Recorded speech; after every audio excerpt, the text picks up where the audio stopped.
তো আমিও সিলেটি, কিন্তু আপনি যেহেতু মেসেজটা দেখেছেন কিনা আমি জানি না, আমাদের কিছু মহান মানুষজন আমার ঠাকুরদাকে মেরে আমাদেরকে ইন্ডিয়ায় ভাগিয়েছেন। তো যাই হোক, আমি কাউকে হেট করি না পার্সোনালি, কিন্তু আমার ইসলাম রিলেটেড জি একটা প্লিজ। কোয়েশ্চেন ছিল। ওটা হচ্ছে, আহ, আমার মনে হয় সহি গ্রেডের, অথেন্টিক গ্রেডের এমন একটা হাদিস আছে যেখানে বলা হয়েছে যে ছাগলে নাকি কোরআনের ওয়ার্ডস হ্যাঁ। খেয়ে নিয়েছিল।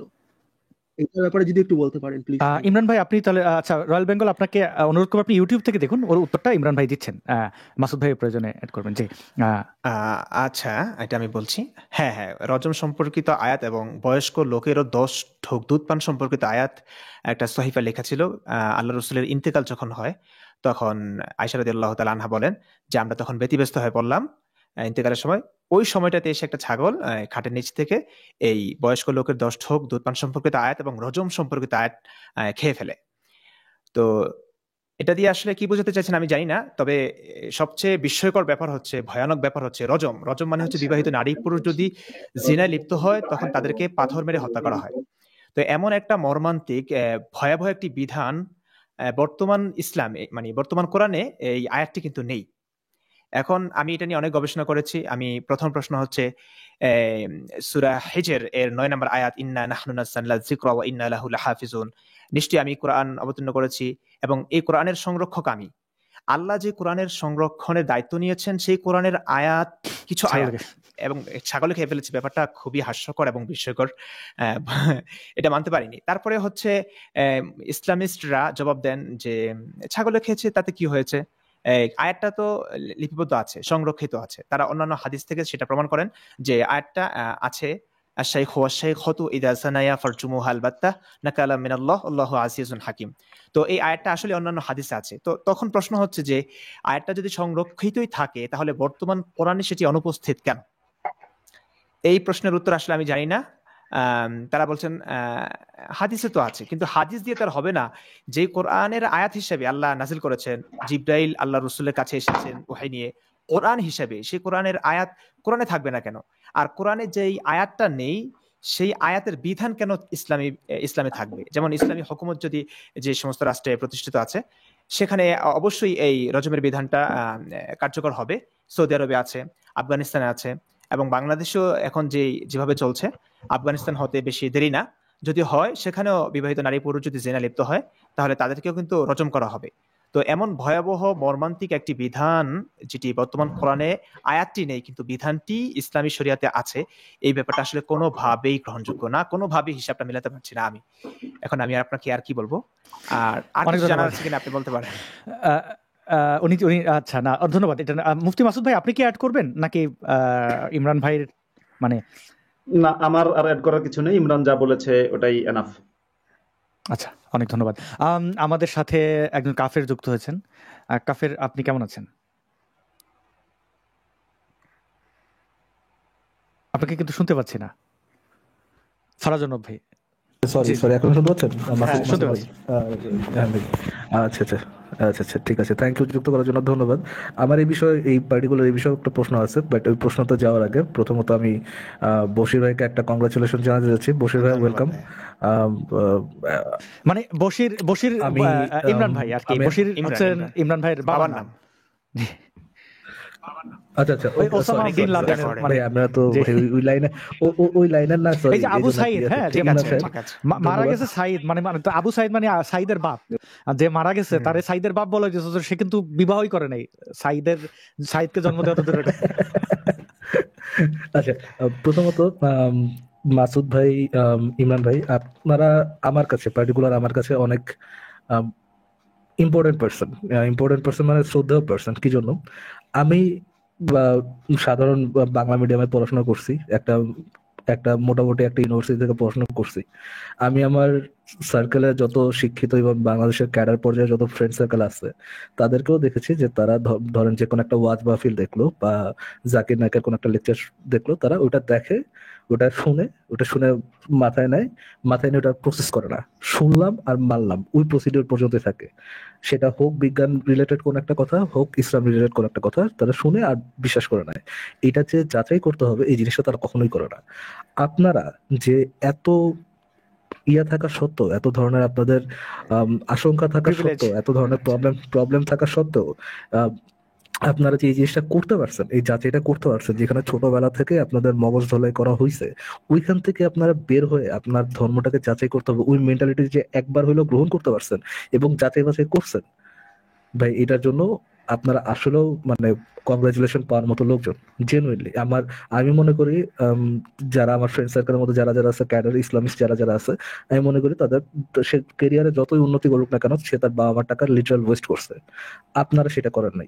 Thank you. আপনারা এই যে কয়জন লোক আছেন, কয়েকজন দেখাইতে পারতেছেন যে না, শুনলাম মানলাম, এই প্রসিডিউর থেকে বের হয়ে একবার হইলো তার ধর্মটাকে একবার নিরপেক্ষভাবে যাচাই করা উচিত, এই জিনিসটা যে আপনারা সমাজকে দেখাইতে পারতেছেন, এটার জন্য আপনাদেরকে অসংখ্য ধন্যবাদ। এই যে একটা সার্কেল ভেড়ার পাল থেকে বের হয়ে এসে জাস্ট ওই পালটাকে যাচাই করা, যে ওকে আমি যে পালে এতদিন আছি আমার পালটাকে সত্য না মিথ্যা, এটা একবার হইলেও যাচাই করা, এইটার জন্য একটা গার্ডসের দরকার হয়, একটা সততার দরকার হয়, যে সততা সব মানুষের থাকে না। থ্যাংক ইউ, আপনারা সেই কাজটা করতে পারছেন। আর বশির ভাইকে আমি একটা বলতে চাই, প্রথম আপনার যখন লাস্ট লাইভটা দেখছিলাম আসাদ ভাইয়ের সাথে, আমি মনে করছিলাম যে হয়তো আপনি একটু আবেগে পড়ে ধর্মটা ছাড়ছেন, আপনি ওরকম যাচাই বাছাই করেন না, এই সেই ভিডিওর 10-15 মিনিট ধরে আমার এরকম মনে হয়েছে। পরবর্তীতে আপনি ওই ভিডিওটা না দেখে আপনার চ্যানেলের রেকমেন্ডেশন আসলো, আপনার চ্যানেলের কয়েকটা ভিডিও দেখলাম। জেনুইনলি ভাইয়া, ইমরান ভাই, আমি আপনাকে ওপেনলি বলি, আপনি ড্যাম স্মার্ট একটা পারসন, জেনুইন স্মার্ট ধন্যবাদ একটা ভাই। পারসন। আপনি যে চলেন পয়েন্টে থাকতে ফারাজ ভাই, পারেন যে কোনো আপনি কনভারসেশনে। আপনি এত প্রশংসা আপনি ইমরান ভাইয়ের করতেছেন, আমার কিন্তু খুব এটা বিরক্ত লাগতেছে। আপনি আমারও না প্রশংসা ভাই, করেন, আমি তো মাঝে মাঝে আল্লাহ হইতে চাই, জেনুইনলি আমি তো মোহাম্মদ হইতে চাই ভাই, আপনি আমারও করেন, প্রশংসা করেন। ইমরান ভাই যে দুই একটা ভিডিও আমি তার দেখছি, মানে হুজুরের সামনে যে বলতেছে যে আমি আমি ইয়াকে মানবো, খলিফাকে মানবো, নাকি হচ্ছে কি আমি আল্লাহকে মানবো, বলা হচ্ছে আল্লাহ কোরআন সংরক্ষণ করছেন, আবার খলিফা বলছে কোরআনের মধ্যে শব্দের ভুল আছে, এইটা অকপটে বলতেছেন। এবং মুফতি টপিক চেঞ্জ করার ওই, আমি জানি না ওনার ডিগ্রি কি, উনি টপিক চেঞ্জ করার চেষ্টা করলেও অনেক বড় মসজিদের খতিব, অনেক বড় মসজিদের ইমাম উনি। আচ্ছা আচ্ছা আচ্ছা আচ্ছা, তো উনি টপিক চেঞ্জ করার চেষ্টা করার সত্ত্বেও উনি যে টপিকে ছিলেন, এবং উনি কথায় কথায় নাস্তিক শব্দটাও যে নিয়ে আসছেন এখানে, যে নাস্তিক ইয়া করলে তো সমস্যা কই, আমরা কিভাবে জবাব দিব ভাই। মানে উনি প্রশ্নটা করে আর এই দেখেন, মহিলা- নাস্তিকরা বলে আর কি, একটু আর এই হেসে দিয়ে মহিলা- আর কি জি, হালকা। জি, জি, জি, জি। আর এই মহিলার সাথে আপনি যেভাবে আলোচনা করছেন ভাই, আমাকে যদি এই মহিলার সামনে দাঁড় করা দেন, আমি তো ইয়ে করতে পারবো না, দুদিন পর মাইর খাওয়ার জন্য নাকি, বা পাবলিকলি মাইর খাওয়ার জন্য নাকি, আমি তো এই কোশ্চেন করবো না। হ্যাটস অফ চলেন টু তাহলে ইউ আমরা এই ভাই, ভিডিওটা দেখি। আপনি জেনুইন স্মার্ট একটা লোক। ধন্যবাদ আমি ভাই, ধন্যবাদ। ফারাজ ভাইরে বের করে দেবো। ফারাজ ভাই আমার প্রশংসা করেন না ভাই, আমারও তো আল্লাহ, আমি কয়বার বলি। আচ্ছা চলেন আমরা ভিডিওটা দেখি। ফারাজ ভাই কি বলেন? আপনার আমার থেকে, ইমরান সাহেব, আমি জেনুইনলি মনে করি স্মার্টার। আমি সরি ভাই, আপনার আমার থেকে স্মার্টার। তাহলে চলেন আমরা ভিডিওটা দেখি। এখানে কি আছে? মাসুদ ভাই, আপনার ঘুম পাইলে আপনি চা খাইতে পারেন। হ্যাঁ, আমাদের দর্শকরা কমেন্ট করতেছেন আপনাকে নিয়ে, খুব চিন্তিত সবাই। বিয়ে করেন আপনাকে সহ। আচ্ছা, চলেন আপনার কি ভালো লাগবে? সে আমার থেকে আগে অনুমতি নিতে হবে। না, অনুমতি হাদিসে নেওয়ার এটা কোনো আছে। বিধান নাই। না, না না আছে। না না না না। আচ্ছা, হযরত মুহাম্মদ সাল্লাল্লাহু আলাইহি ওয়াসাল্লাম যে নবী, তিনি যে আল্লাহর পক্ষ থেকে যে নবী, এটা আপনি কিভাবে বিশ্বাস করবেন, কিংবা এর পিছনে যৌক্তিকতা কি? কারণ আমাদের ইসলাম ধর্ম শান্তির ধর্ম, এটা শান্তির হচ্ছে ধর্ম কিভাবে বুঝলেন? সবচেয়ে উত্তম ধর্ম। কে বলেছে আপনাকে এরকম ধর্ম? আসসালামু আলাইকুম আপু, ওয়ালাইকুম আসসালাম। কেমন আছেন? আলহামদুলিল্লাহ। ফার্স্ট অফ অল, আপনি তো মুসলিম, তাই না? জি। আচ্ছা, পৃথিবীতে 4315টি ধর্ম আছে, প্রত্যেকটা ধর্ম 4003টি। 315। আমি তো জানি 4315 তিনটা ধর্ম আছে। 4003টা। আচ্ছা, আপনি ভুল জানতেন, তিনটা প্রসিদ্ধ ধর্ম বলা চলে, কিন্তু 4315টা ধর্ম আছে, ঠিক আছে? এই ধর্মের মধ্যে ইসলাম একটা, এতগুলো ধর্মের মধ্যে। এখন আমি যদি আপনাকে প্রশ্ন করি যে এতগুলো ধর্মের মধ্যে আপনি ইসলাম ধর্মটাকেই কেন গ্রহণ করলেন? কারণ আমাদের ইসলাম ধর্ম শান্তির ধর্ম, এটা শান্তির হচ্ছে ধর্ম কিভাবে বুঝলেন? সবচেয়ে উত্তম ধর্ম। কে বলেছে আপনাকে এরকম ধর্ম? আপনি কিভাবে বুঝলেন? আপনি অন্যান্য ধর্মগুলো পড়েছেন?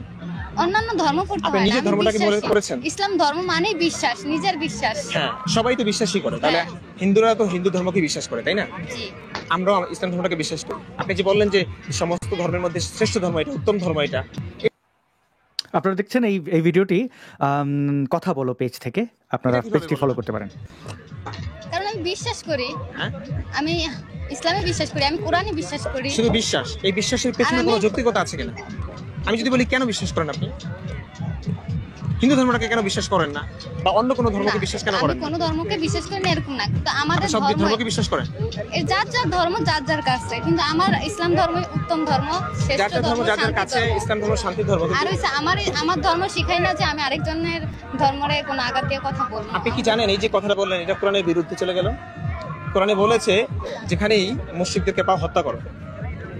না, আমি এরকম কিছু দেখি না। আপনি কোরআনের আমি যতটুকু প্রত্যেকটা সূরা হাদিসে- পড়েছেন?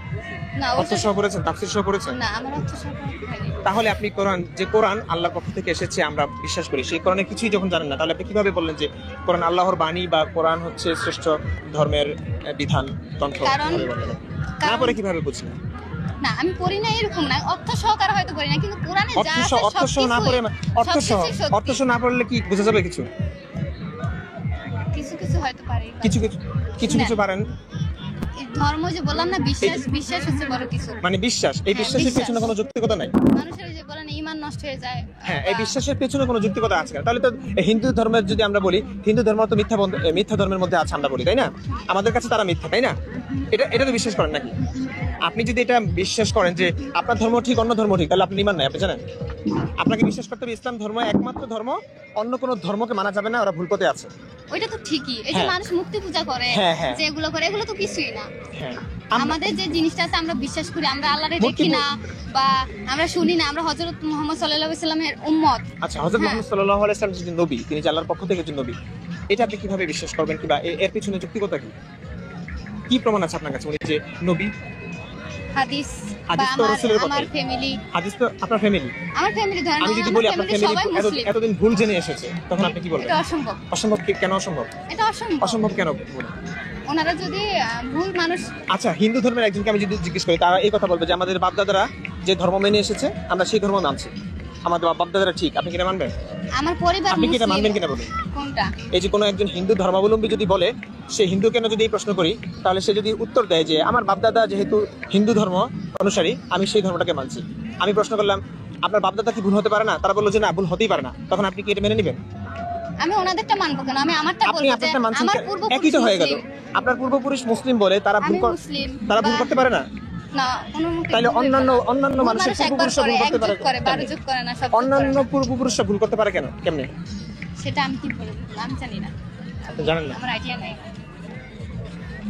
সরি, আপনি কি বলছেন আমি বুঝতে পারতেছি না, কিন্তু আমার হচ্ছে আমি বলছি আপনার বাপদাদারা যদি মুসলিম বলে আপনাকে যদি ইসলাম ধর্ম গ্রহণ করতে হয়, ঠিক আছে, তাহলে অন্যান্য ধর্মাবলম্বী যারা আছে, হিন্দু ধর্ম বলি আমরা, খ্রিস্ট ধর্ম বলি, তারাও তো বলবে এই কথা যে আমাদের বাপদাদারা যেহেতু খ্রিস্ট ধর্মের ছিলেন, আমাদের বাপদাদারা যেহেতু হিন্দু ধর্মের ছিলেন, আমরা সেই ধর্মকেই মানছি, বিশ্বাস করছি। আমি সাক্ষাৎ দিতেছি, আমি আমার আল্লাহ ছাড়া আর কাউকে মানি না। আল্লাহকে দেখেছেন কখনো? না, দেখি না। আল্লাহর সঙ্গে কখনো কথা বলেছেন? তিনি কখনো বলেছেন আমি তোমাদের স্রষ্টা, আমাকে মানো? না। আপনি এই কথাগুলো কার থেকে শুনেছেন? তাহলে আল্লাহকে কিভাবে মানছেন? বিশ্বাস, শুধুই বিশ্বাস, এর পেছনে কোনো যুক্তিকতা নাই? যুক্তিকতা আমি ঈমান মানে বিশ্বাস। হ্যাঁ, আমি যুক্তি খণ্ডন করতে পারবো না, কিন্তু আমি মুসলিম, আমার ধর্ম ইসলাম, আর আমার মানে আপনি কি বুঝে শুনে মুসলিম নাকি না বুঝে? বলুন। আমি বুঝে শুনে মুসলিম। বুঝে শুনে মুসলিম আপনি কিভাবে বিশ্বাস করবেন যেটা আপনি কোরআন পড়েন নাই? কোরআন পড়ি নাই, সমস্ত হাদিস পড়েন, হাজার হাজার হাদিস আছে। হ্যাঁ, আমি সমস্ত হাদিস পড়তে পারি নাই, কিন্তু আমি যতটুকু জানি। আপনি কেন বললেন যে আপনি বুঝে শুনে মুসলিম? আমি মুসলিম। আপনার এই বুঝে শোনাটা কি ঠিক আছে বলে মনে করেন? হ্যাঁ। না পড়ে আপনি বলছেন যে সবকিছু বুঝে ফেলেছেন আপনি, এটা হাস্যকর না? হাস্যকর কিভাবে হবে? আমি যতটুকু বিশ্বাস করি একজন মুসলমানের ঈমান যতটুকু থাকে। আপনি তো বললেন বুঝে শুনে মুসলিম, তাই না?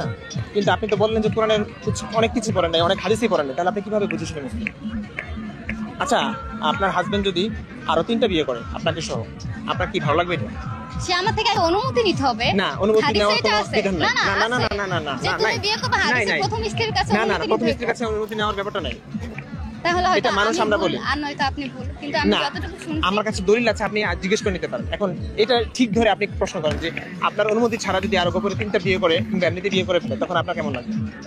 অবশ্যই খারাপ লাগবে। কেন খারাপ লাগবে? আপনি একটা মুসলিম, কারণ এটা তো আল্লাহ বলেছেন। হ্যাঁ, আল্লাহ বলেছেন। আল্লাহর একটা বিধান মানার কারণে আপনার খারাপ লাগবে কেন? বিয়ে করার রিজনও আছে, যে আপনি যদি না, কোনো রিজন ছাড়া না, এমন কথা বলা হয় না। সে বলে যে আচ্ছা অন্যান্য বিধান মানি না, আমি এই বিধানটা অন্তত মানি না। 3টা বিয়ে তো করার মানে ইয়ে আছে, 4টা বিয়ে, হ্যাঁ, করার তো মানে ইয়ে আছে, যে আপনি 5 ওয়াক্ত নামাজ পড়লেন, ওনাদের উপর ফরজ, কিন্তু ওই যে যারা উল্টাপাল্টা চললো, ওনারা তো 3-4টা বিয়ে, ওনাদের উপর তো জায়েজ নাই এটা। না, কেন? সে অন্তত এই বিধানটা মানছে না।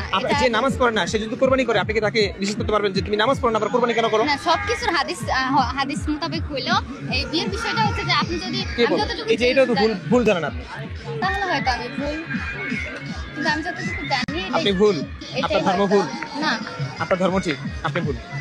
আমি ভুল হবো কেন? আমি যতটুকু শুনছি আপনাকে বলছি। এই যে আপনার যে শোনা জানা এর মধ্যে এত ত্রুটি, কিছুই না জেনে কিভাবে একটা ধর্মকে বিশ্বাস করছেন, মানছেন কিভাবে? আমি মুসলিম আর আমি সাক্ষাৎ দিচ্ছি আমার আল্লাহ ছাড়া আর কোনো ইলাহ নাই, এটাই সবচাইতে বড় রিজন। এর পেছনে কোনো যুক্তিকতা নেই? না, আর কোনো যুক্তি খণ্ডাতে ধন্যবাদ পারবো আপু, না। ধন্যবাদ। আমরা দুর্দান্ত এক পরিবেশনা দেখলাম। ফারাজ ভাই, ভাই আমি থাকলে মহিলা কবে গায়ে হাত তুলে পালাই তো বাট আই থিঙ্ক ভাইয়া পাঞ্জাবি পায়জামার জন্য বেঁচে গেছেন। শেভ করা থাকলে মনে হয় ভাই সেদিনই জবে টবে হয়ে যেতেন। হ্যাঁ উনি অনেকবার খেপছিলেন। হ্যাঁ মানে তার একটাই রিজনিং ভাই, আমি বিশ্বাস করি আবার এটা বিশ্বাস করতে হবে। বাট এইখানে কিন্তু একটা আসাদ ভাই ইম্পর্টেন্ট একটা মানে ছোট্ট একটা কথা আছে যেটা খুবই ইম্পর্টেন্ট, যেটা হয়তো বা খুব বেশি ফোকাস করা হয়নি। কথাটা হচ্ছে যে ভাই আমি যদি বিশ্বাস না করি, এক মুহূর্তের জন্য সন্দেহ করি, তাহলে তো আমার ইমান চলে যাবে, রাইট? এইভাবেই কিন্তু মুসলমানদের ধর্মান্ধ করে রাখা হয়েছে। তুমি যদি এক মুহূর্তের জন্য এটাকে অবিশ্বাস করতে চাও বা এটাকে যাচাই বাছাই করতে চাও যে এটা সত্য কিনা যাচাই করে দেখি, সত্য কিনা যাচাই বাছাই করে দেখে, এটা মানে কি? মানে আপনি ইমানটার একটু অ্যাসাইড রাখলেন, ওইটাই যদি করতে চান আপনি কাফের হয়ে যাবেন, ওইটাই যদি করতে চান আপনাকে জাহান্নামে নেওয়া হবে। এই ভয়টা দেখায় লোকজন মানে লোকজনকে এইভাবে ইয়ে করে রাখা হয়, বছরকে বছর অন্ধবিশ্বাসী করে ফারাজান রাখা হয়। ভাই, হ্যাঁ ফারাজান ভাই, এই আপনি কিছুক্ষণ আগে যেটা বলছিলেন যে মুসলমানরা যাচাই বাছাই করে না এবং যা শুনে তাই বিশ্বাস করে।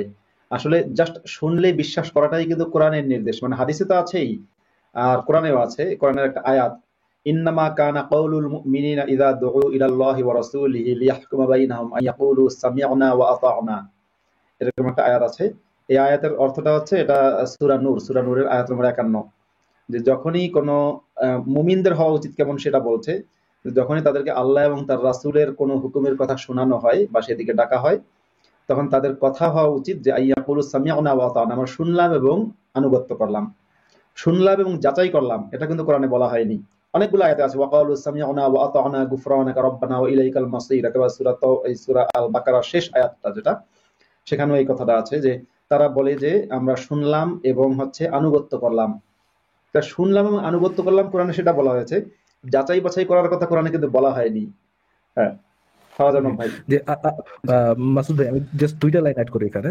আপনারা জানেন যে তসলিমা নাসরিনের ইয়ে কারা কারা ভেঙেছে, আসাদ ভাই তো জানেন তো, যে সব্যসাচী প্রকাশনের স্টলটা কারা কারা ভেঙেছে। আমি তাদের লাইভটা একটু কষ্ট করে দেখলাম, তারা লাইভ টাইপও করে, ওই লাইভ একটু খোঁজ করে কষ্ট করে দেখলাম।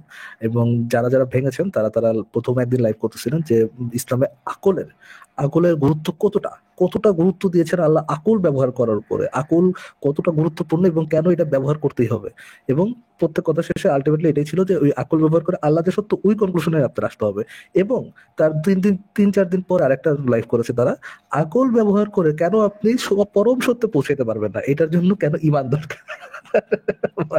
মানে তারা দেখাবে, প্রথমে কথার সময় দেখাবে যে আকল ব্যবহার করা দরকার, বাট আলটিমেট সলিউশন হচ্ছে আকল ব্যবহার করা যাবে না। আচ্ছা মাসুদ ভাই, এই যে আপনারা লাস্টে কোরআনের আয়াত ছাগলে খাওয়ার কথা বলেন, এই সম্পর্কে আমি ছোট একটা জাস্ট প্রশ্ন করি আপনাকে। তারা বলে যে দুধ পানের আয়াতটা এবং ইসের আয়াতটা, রজমের আয়াত, এই দুটা বাতিল মানে মানসুখের হওয়ার জন্য তারা যেই রিজনিংটা দেয়, 1 নম্বর রিজনিং হচ্ছে দুধ পানের আয়াতটা হচ্ছে নবীর যে স্ত্রী আছে তারা এটা করতে চাইতো না, এবং রজমের যে আয়াতটা আছে, রজমের আয়াতটা নবী এটা লিখতে মানা করছিল, কোরআনের আয়াত হিসেবে লিখতে মানা করছিল। এইটা কি ভাই এটা কি সঠিক রেফারেন্স? 2, এইভাবে কি কোরআনের কোন আয়াত মানসুখ হয় কিনা, নাকি কোরআনে মানসুখ করার জন্য আল্লাহ নিজেই একটা প্রসিডিউর দিয়ে গেছেন? জি মাসুদ ভাই বা বশির ভাই আপনি বলতে পারেন। সরি ইমরান ভাই, বশির ভাই বলছি, ইমরান। আচ্ছা ফারাজান ভাই, আমার কথা হচ্ছে আচ্ছা তুমি বলো। ঠিক আছে, তুমি বলো। আচ্ছা ফারাজান ভাই যেটা বললেন যে এই দুগ্ধপানের যে আয়াত, যেটাকে বলা হয় আয়াতুর রদাআ, সেই আয়াতটা মানসুখ হয়ে গেছে এরকম কথা আছে, বা সেটা আপনার সেটা নিয়ে কথা আছে। কিন্তু রজমের যে আয়াতটা আছে সেই আয়াতটা মানসুখ কিনা, সেই আয়াতটা কোরআনের মধ্যে নেই, ওইটার হুকুম কিন্তু আছে কোরআনের মধ্যে। আমরা জানি কোরআনের মধ্যে মানসুখ কিছু আয়াত আছে। এখন 2 রকম, একটা হচ্ছে কিছু আয়াত আছে তেলাওয়াত আছে কিন্তু হুকুম মানসুখ, আর কিছু আয়াত আছে যেমন ওই একটা আয়াত আছে অবশ্য যেটা তেলাওয়াত নেই, কিন্তু মানে তেলাওয়াত মানসুখ কিন্তু হুকুমটা বলবৎ আছে। কিন্তু এটা আবার কোরআনেরই অন্য আয়াতের সাথে সাংঘর্ষিক হয়ে যায়, যে আল্লাহ যা কিছু লিখে রেখেছেন, মানে যা কিছু কোরআনের মধ্যে আছে, এ ধরনের কিছু বক্তব্য আছে কোরআনে, যা কিছু কোরআনের মধ্যে আছে সেটাই হচ্ছে আল্লাহর পক্ষ থেকে নাজিল করা। আর আল্লাহ যে বলেছেন যে কোরআন আমি নাজিল করেছি, আমি এটার হেফাজতকারী হিসেবে কিন্তু তাহলে আল্লাহ বাতিল হয়ে যায়, কারণ ছাগল কিন্তু আল্লাহকে চ্যালেঞ্জ করে ফেলেছে, ছাগল কিন্তু খেয়ে ফেলেছে। আর এই ছাগলের আয়াতটা কিন্তু কোরআনের মধ্যে কিন্তু মাসুদ ভাই, কোরআনে কোনো একটা আয়াত মানসুখ করার কি প্রসিডিউর আল্লাহ নিজে বলে গেছেন না, যে আমি যখন কোনো একটা আয়াত মানসুখ করি তার থেকে বেটার আয়াত নিয়ে আসি?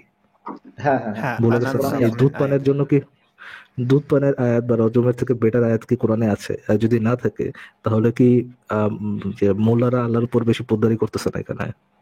একেবারে তাই, মানে এটা সত্যি হ্যাঁ, মোল্লারা এটাই। বেশি পোদ্দারি করছেন। অনেক ধন্যবাদ ফরাজ ভাই, ইন্টারেস্টিং প্রশ্ন। আমরা একটু জানিয়ে রাখি যে একটু আগে যে ভিডিওটা দেখলাম, এই ভিডিওটা অনেকেই প্রশংসা করছেন, আরো যারা কমেন্ট করতে চান করতে পারেন, আমরা পরে আপনাদের কমেন্ট দেখে নেব।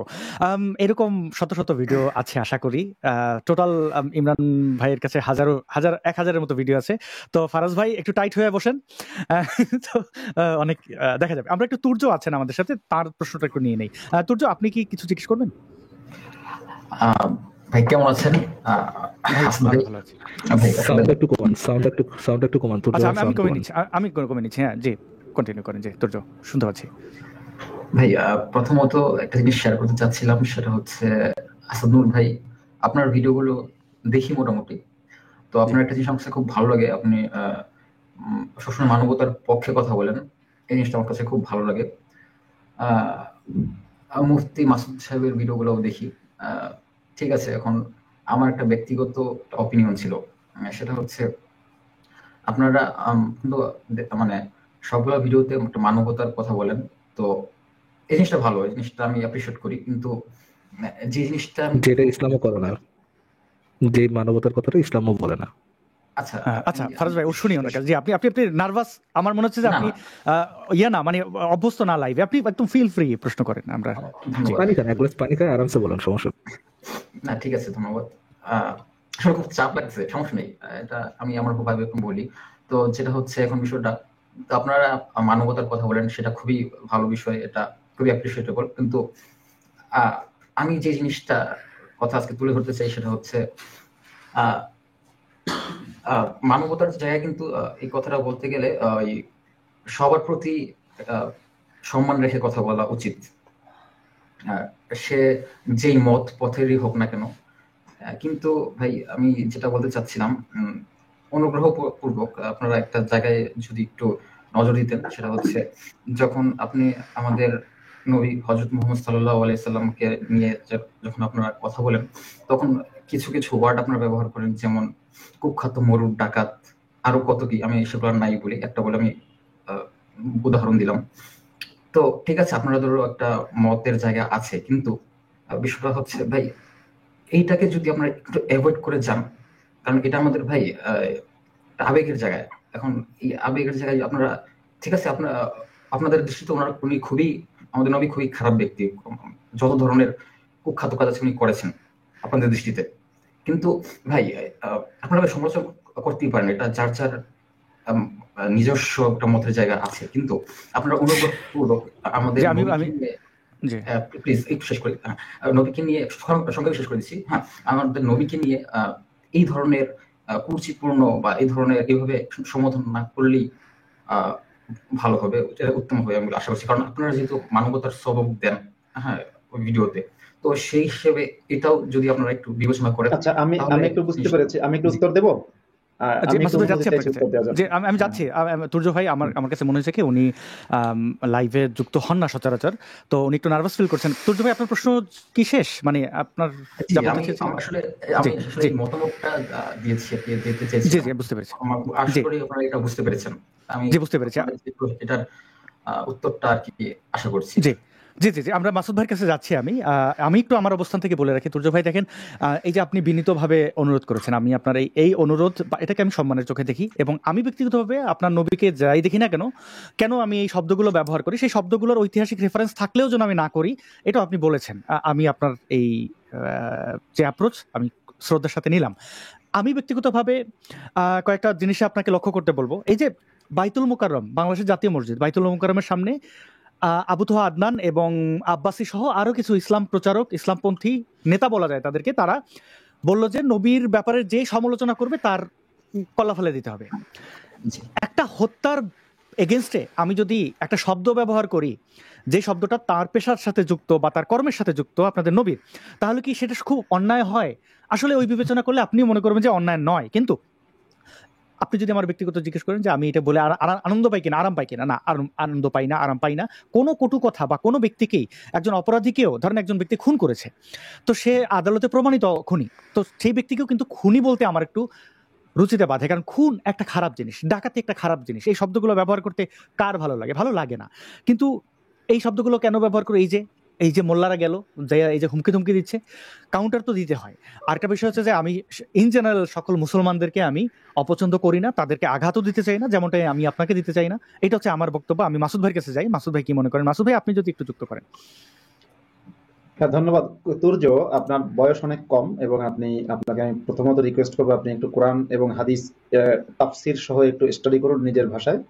আর দ্বিতীয়ত আপনি যে কথাটা বললেন, আপনি সুন্দর করে বলেছেন বলে ধন্যবাদ। কিন্তু ধরুন আপনি, তুর্য আপনাকে বলছি, আপনি অ্যাডলফ হিটলার কিংবা মুসোলিনি এদেরকে যদি কেউ খুনি বলে তাহলে কি আপনার খারাপ লাগবে? না। আচ্ছা, অ্যাডলফ হিটলার এবং মুসোলিনি দ্বিতীয় বিশ্বযুদ্ধে অনেক অপরাধের সাথে যুক্ত এবং তাদের কারণে অনেক মানুষের প্রাণ গেছে, বিশেষ করে হিটলারের কারণে অনেক মানুষের প্রাণ গেছে, লক্ষ লক্ষ বা কোটি কোটি মানুষের। এখন যদি একজন চিহ্নিত মানে গণহত্যাকারী অনেক বেশি খুন করেছে এবং সেই খুনগুলো করার পর সে অনুতপ্ত হয়নি, বরং সেই খুনগুলো করার জন্য সে তার অনুসারীদেরকে নির্দেশ দিয়ে গেছে যে তোমরা এই খুনটাকে বহাল রাখো, জেনে রেখো তরবারির ছায়াতলে জান্নাত, এবং সাথে সাথে সে ধর্ষণের নির্দেশও দিয়ে গেছে। তো এই যে নিজে ধর্ষণ করেছে, ধর্ষণের নির্দেশ দিয়েছে, নিজে খুন করেছে, খুনের নির্দেশ দিয়েছে, নিজে বৈষম্য করেছে, বৈষম্যের নির্দেশ দিয়েছে, এই এতগুলো অপরাধ মোহাম্মদ করেছে যে সে অপরাধের কারণে তাকে আমরা বাস্তব মানে অর্থাৎ প্রমাণ সহ, যদি প্রমাণ ছাড়া বলতাম, আক্রোশের বশবর্তী হয়ে বলতাম, সেটা ভিন্ন কথা। কোন রকম আক্রোশ ছাড়াই প্রমাণ সহ আমরা তাকে কিন্তু খুনি, ধর্ষক বা শিশুগামী অনেক কিছুই আমরা বলি। এখন আপনার এটা খারাপ লাগতে পারে, আপনার এই খারাপ লাগাটাকে আমি খারাপ বলছি না, কিন্তু আপনি তখন পাল্টা ধরুন আপনার যেটা উচিত সেটা হচ্ছে যে আমি কোনো লাইভে যদি মোহাম্মদকে ধর্ষক বলি বা আসাদ নূর বলেছেন মোহাম্মদকে হচ্ছে কুখ্যাত মরুর ডাকাত, এটা যদি বলে থাকেন, আপনার উচিত হচ্ছে চেক করা যে আচ্ছা আমার নবীকে কুখ্যাত মরুর ডাকাত বললো কেন, ধর্ষক বললো কেন। এবার আপনি বাকি কথাগুলো শুনবেন যে কিসের ভিত্তিতে তাকে কুখ্যাত মরুর ডাকাত কিংবা ধর্ষক বলা হচ্ছে। সেই কথাগুলো শোনার পরে যদি আপনার মনে হয় না, আপনার কাছে বিষয়টা ভালো লাগছে না, আপনার কাছে মনে হচ্ছে যে মুফতি মাসুদ কিংবা আসাদ নূর মিথ্যা কথা বলছে, তখন আপনি এর কাউন্টার দিয়ে ভিডিও বানাবেন বা আপনি বক্তব্য দিবেন যে এই দেখো ওরা মিথ্যা কথা বলেছে, এই হচ্ছে প্রমাণ, ওরা যা বলছে যে কোরআনে আছে আসলে কোরআনে এই আয়াতটা নেই, ওরা যে বলছে হাদিসে আছে আসলে এটা হাদিসে নেই, সেটা বলবেন। আর যদি আপনার কাছে মনে হয় যে না এটা আসলে যা বলেছে ঠিক, তখন আপনি সিদ্ধান্ত নেবেন যে আপনিও কি এরকম সমালোচনা করবেন কিনা। এটা হচ্ছে একটা বিষয়। আর ঠিক আছে, আপাতত এতটুকুই আমার মনে হয়। অনেক ধন্যবাদ মুফতি মাসুদ ভাই। ভাই একটু শেষ করে দিচ্ছি আর একটু বলে। ঠিক আছে, আপনাদের কথা ঠিক আছে, কিন্তু কথা হচ্ছে এটা তো মানে ধর্মটা তো একটা বিশ্বাসের জায়গা, তো আমরা সেটাকে বিশ্বাস করি। আমি কি কিছু একটা বলতে পারি আসাদ ভাই? আচ্ছা ফরাজ ভাই, আপনার কাছে যাচ্ছি, আমি শুনি তার কাছ থেকে। জি, আমরা আসলে হার্ট করব না কাউকে। হ্যাঁ, যে বলেন। জি, তো আমি জানি ভাই, আমি হার্ট করব না, সমস্যা নেই। তো ভাই ধর্মটা তো আসলে একটা বিশ্বাসের জায়গা। এখন ঠিক আছে, আমরা ধর্মের ব্যাপারে হয়তো নাই জানতে পারি এটার ভিতরে, কিন্তু যেহেতু আমরা এটার উপরে বিশ্বাস করি, সে অনুযায়ী তো ওনাকে আমরা অবশ্যই মাথার তাজ ভাববো। তো সেই জায়গা থেকে আমি চাই না যে আপনারা এই কাজটা করুন আর কি। আপনি আমাকে বললেন, আমি হয়তো করলাম না, কথার কথা তর্কের ক্ষেত্রে। আমি ফারাজ ভাই আপনার কাছে যাচ্ছি। আমি একটু শুনেন, আপনার অনুরোধ, আমি আপনার নিবেদন। আপনারা হচ্ছে মানে কন্টেন্ট বানান, তো সেই ক্ষেত্রে আপনাদেরকে অনেকে দেখে, তো আপনাদের একটা অডিয়েন্স আছে, তো সেই ক্ষেত্রে এখন আপনাদের কাছে এটা অনুরোধ, এখন যারা বলে তাদের হয়তো ওই অ্যামাউন্টের অডিয়েন্স নাই, কিন্তু আপনাদের সেটা আছে, তো সেই ক্ষেত্রে আপনাদের একটু এই জিনিসগুলো একটু সচেতন হয়ে। আমি আপনার অনুরোধ বুঝতে পেরেছি। জি তুর্য ভাই, আমি একটু থাকেন, আমি একটা জিনিস দেখাই। আপনি মনে করছেন যে আমরা এগুলো বলছি অনেকের কাছে যাচ্ছে, আপনি কষ্ট পাচ্ছেন। এখন সত্য চিরকাল সুন্দর, আপনি সত্য কিভাবে থামাবেন? আমি প্রশ্ন করছি এই জন্য, আপনি আমাকে অপছন্দ করতেই পারেন, আমাকে দোষ দিতেই পারেন। আন্তর্জাতিক একজন ব্যক্তিত্ব ইলন মাস্ক, একজন বিজনেস পার্সন, তিনি একজন ইন্টারনেট ব্যক্তিত্ব বটে। তিনি একটি প্রশ্ন করেছেন। এই প্রশ্নটি হচ্ছে, দেখতে পাচ্ছেন ইলন মাস্ক তার টুইটার দেখতে পাচ্ছেন 218 মিলিয়ন ফলোয়ার্স। এটা 8 ঘন্টা আগে একজন ব্যক্তি এটি পোস্ট করেছেন, যেখানে বলা হচ্ছে যে British religious scholar Abu Waleed says it's necessary to impose humiliating laws for non Muslims in Britain and convert them. এখানে এই যে স্কলার আবু ওয়ালিদ তিনি যে কথাগুলো বলছেন, হিউমিলেট করছেন, Sahih Muslim. এটা যদি আপনি শোনেন। So no Sunni Muslim can really argue against Sahih Muslim or Sahih Bukhari. Rasulullah said, don't greet the Jews and the Christians before they greet you, and when you meet any of them on the roads, force them to go on the narrow side of it. And Imam Malik, আমি এই ভিডিওটা পুরোটাই দেখাবো আপনাকে, এবং কতটা জঘন্যভাবে ইহুদিদের মানে এখানে স্পষ্টভাবেই বলছে। এটা এর কার বক্তব্য? এটা আপনার নবীর বক্তব্য। চলেন আপনার নবীর বক্তব্যটাই শুনি। এই প্রশ্নটি ইলন মাস্ক করেছে, তার টুইটার জানেন যে এখানে ভিউজ বা ফেসবুকের মতো হয় না, কিন্তু এটা কয়েক মিলিয়ন লোক এই দেখেছে, 16 মিলিয়ন লোক দেখেছে। সেখানে প্রশ্নগুলো একজন ইসলামিক স্কলার তিনি তার নবীর কথাবার্তা তুলে ধরেছেন, যেটাকে আপনারা সৌন্দর্য অনেকে মনে করেন। তো দেখুন তো এই ইসলামের সৌন্দর্যটা কিরকম, এটা আপনাদের ধর্মটাকে মানে আপনাদের নবীকে প্রশ্নবিদ্ধ করছে কিনা। মানে ইলন মাস্ক একজন ধনকুবের, তিনি করেছেন বলেই যে না, এটা বিশ্ববাসী কিভাবে দেখে। আমি একটু অনুবাদ করার চেষ্টা করবো। ফারাজুল ভাই, আমি আপনাদের কাছে যাচ্ছি, আপনি আমাকে ভুল বুঝেন না। আমরা একটু দেখি, আমরা তুর্য ভাইয়ের আসলে তো বিপক্ষের বা ভিন্ন মতের লোক যুক্ত হতে চান না আমাদের এখানে, তিনি যেহেতু সাহস করে যুক্ত হয়েছেন, আমি তার প্রতি সম্মান রেখে এই ভিডিওটা একটু তাকে দেখাই এবং বোঝানোর চেষ্টা করি। equality to all of its members. Is there such a thing in Islam? Is there equality of faith? If we look to one hadith of Rasulullah sallallahu alaihi wasallam, on the authority of Abu Huraira, Sahih Muslim. So no Sunni Muslim can really argue against Sahih Muslim or Sahih Bukhari. Rasulullah said, don't greet the Jews and the Christians before they greet you, and when you meet any of them on the roads, force them to go on the narrow side of it. And Imam Malik, he said the same thing as well.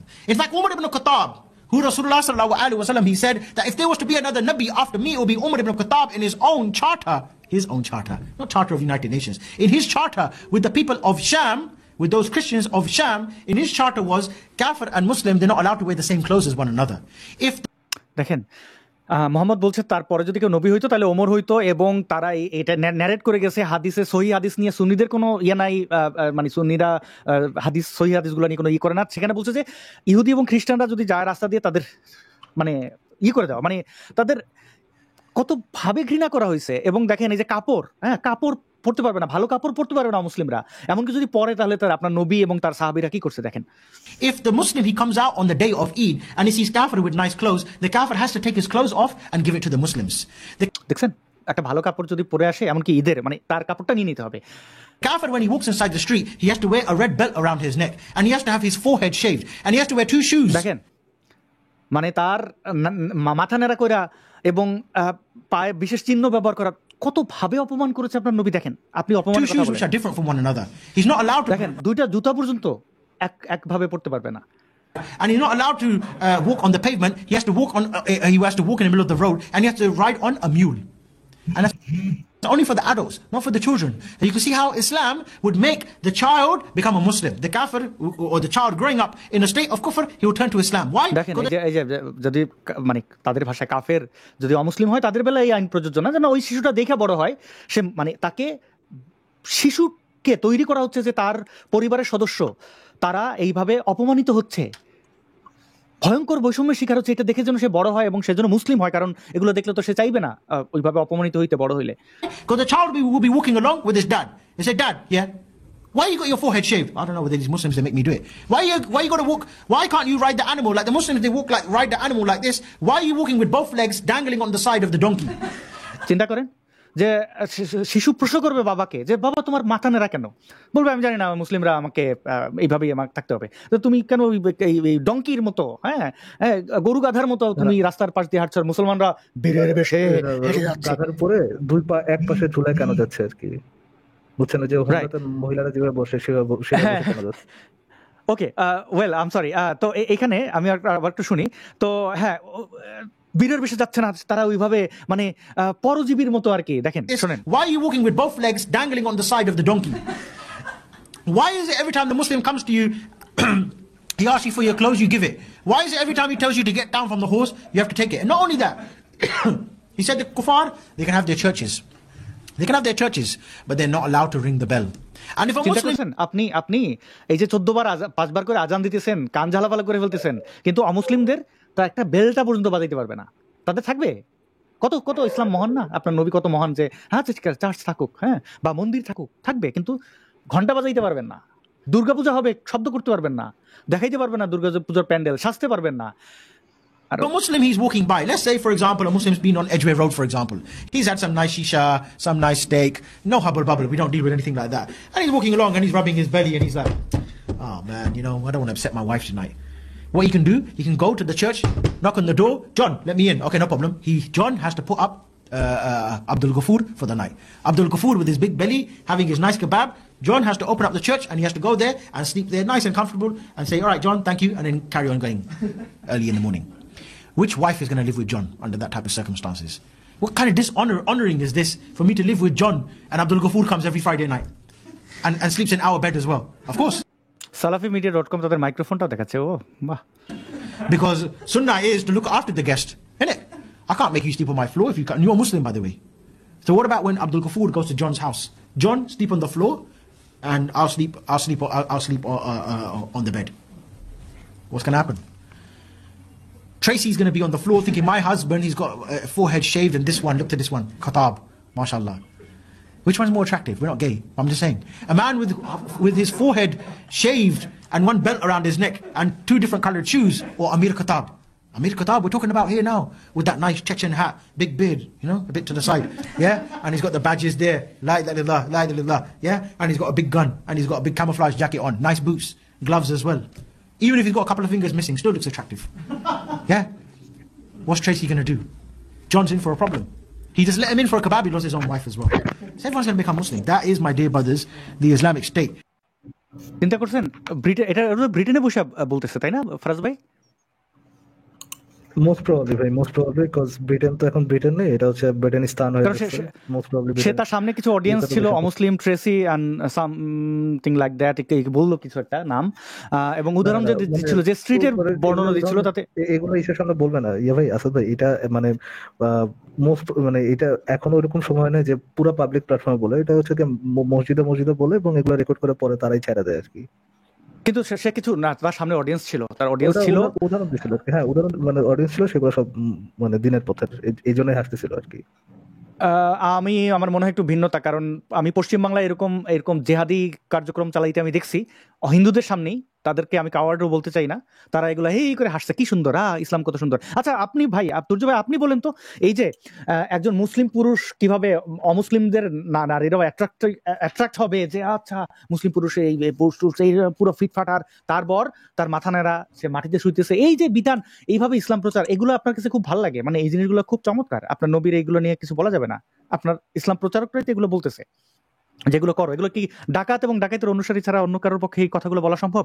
আপনি বলবেন অমুসলিমদের বেলায় এই বিধানগুলো আপনি মানবেন না? এখানে যারা অনুসারী আছেন তারা যদি কোনো কিছু ভুল করে থাকেন, সেটা অবশ্যই, এটা আমিও বলবো, এটা হাদিস সহিহ বুখারীর রেফারেন্স দিয়েছেন,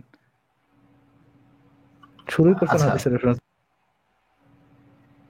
এবং ওমর ইবনে খাত্তাব, সম্ভবত ওমরের বাপের নাম খাত্তাব কিনে জানি না, তো মানে এটা তো অস্বীকার করার। আচ্ছা, দুজন মুফতি আছেন, মুফতি মাসুদ ভাই, আপনি বোধহয় ঘুমিয়ে পড়ছিলেন, দেখছেন আমারে মানুষজন কি বকাটা দেবে, দেখছেন। আচ্ছা ইমরান ভাই, আমি মজা করছি। ইমরান ভাই, আপনি কি মনে করেন, এই যে বক্তব্যটা দেখলাম আমরা, হ্যাঁ, তার নাম ছিল আবু ওয়াদিদ, একজন ইসলাম প্রচারক, পেছনে আইসিসের পতাকা বসানো, সে কি কোনো ইসলাম বিরোধী কোনো কথা বলছে? ইসলামে নাই, সহিহ হাদিসে নাই এমন কোনো কথা বলছে? আমি দুঃখিত, আপনার এখানে আমি দুঃখিত, জি জি বলেন। এগুলো তো আমরা সবসময় শিখে এসেছি, আমাদের ওস্তাদরা এগুলো শিখিয়েছেন, জিহাদি এই সমস্ত কথাবার্তা বলে আমাদেরকে জিহাদি স্পৃহায় উদ্বুদ্ধ করেছেন সবসময়। এটা তো ইসলামের শাশ্বত বিধান এবং হয়ে আসছে এরকমটা, এবং ভবিষ্যতে কখন জিহাদ হবে, বাংলাদেশের অবস্থা এরকম হবে, এই বিধানগুলো আমাদেরকে সবসময় শুনিয়ে রাখতেন, আরো বিস্তারিত। হ্যাঁ জি, আচ্ছা, এই ব্যক্তি যেটা বললো যে ইহুদি নাসারা দেখলে রাস্তার সাইডে ধাক্কা দিয়ে সরিয়ে দিতে হবে, এটা কিন্তু সহিহ হাদিস দ্বারাই প্রমাণিত। মুহাম্মদ বলেছিলেন, মুহাম্মদ বলেছিলেন যে লা তাবদাউল ইয়াহুদা ওয়ালান নাসারা বিসসালাম ওয়া ইযা লাকিতুমুহুম ফি তারিকিন ফাত্তারুহুম ইলা আদিয়াকিহি, তোমরা ইহুদি খ্রিস্টানদেরকে সালাম দিও না কখনো, যদি তাদেরকে তোমরা রাস্তায় তাদের সাথে দেখা হয় তাহলে তাদেরকে ধাক্কা দিয়ে রাস্তার সংকীর্ণ অংশে ঠেলে দাও।